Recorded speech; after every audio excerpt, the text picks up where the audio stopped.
If you're as confused as I am about the ongoing controversy about the Waqf amendments that the Modi government plans to introduce in the winter session of Parliament, I think this video should be of help to you.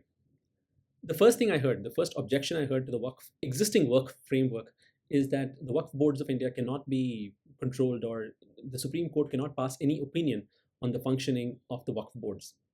And this is held up to be as an example of preference being given to the Muslim community and so on and so forth. Technically, what the Supreme Court is doing when it says that it cannot opine on, or it cannot pass any judgment on how the Waqf boards of India work is actually the correct opinion. This is because the Indian Constitution separates the judiciary from the executive, and the Waqf boards of India, being regulatory bodies, fall under the executive branch of the government. So if the Supreme Court were to start passing judgments on how this executive branch is doing its things, then it would be a violation of the separation of powers between the judiciary and the executive branch. What is correctly being done is that the Waqf boards are being managed by the Ministry of Minority Affairs, which has full oversight on the functioning of the Waqf boards. So it makes sense when the Supreme Court says that I'm not the person you should be turning to when it comes to functioning of the Waqf boards. It makes sense to me. Since the Ministry of Minority Affairs is there to manage it, I think it's Ministry of Minority Affairs' business to give direction and give guidance to the Waqf boards of India. The noticeable thing here is that while people are complaining that the Supreme Court cannot have a say in the functioning of the Waqf boards, the amendments proposed by the Modi government do not include any such provision either, which means that the Modi government is in agreement with the Supreme Court that the Supreme Court should not be imposing any judgment of talking about the functioning of the Waqf boards at all. So let's be clear that the Supreme Court not overseeing Waqf boards is correct.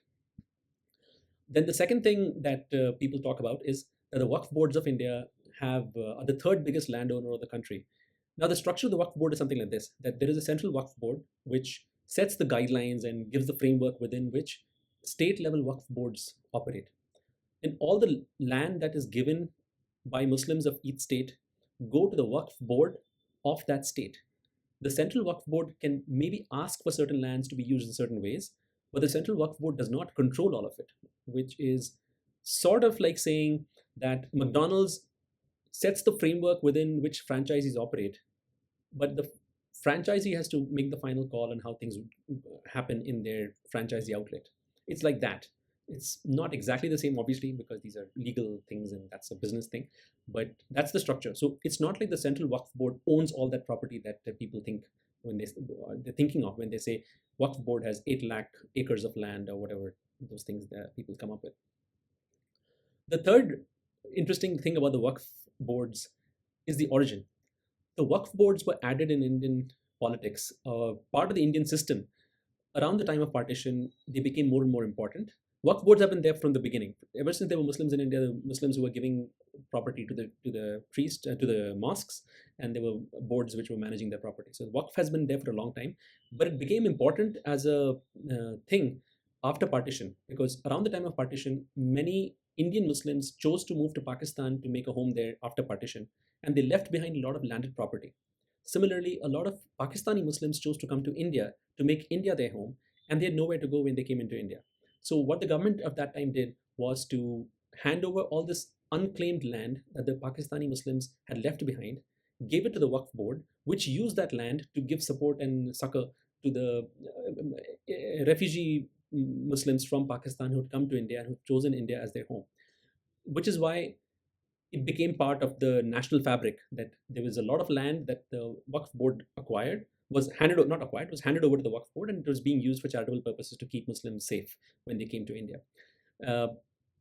Since 2009, apparently the Waqf board has ballooned. The amount of property it owns has ballooned, and now it's like doubled in the last 15 years or so. And that I don't know why that has happened. And maybe there's some research that needs to happen there, why more and more properties are being handed over to the Muslims, to the Waqf boards, but that's a topic for another video. Now, finally, let's look at the amendments that the Modi government has proposed. It has proposed about 40 amendments. The main ones that seem to be generating a lot of heat and controversy are that each Waqf board has to have at least 2 women. Then it has to have 2 non-Muslims in the Waqf board.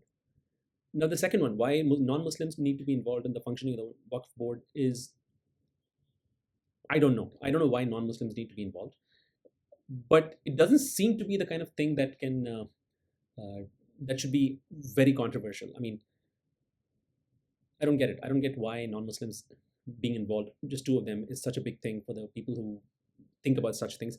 I don't know the answer. Maybe there's a larger story behind it, which I don't know.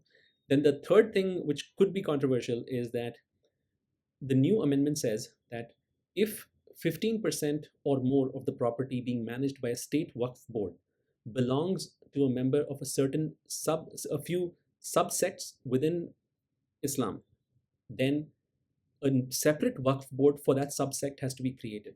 Let me explain.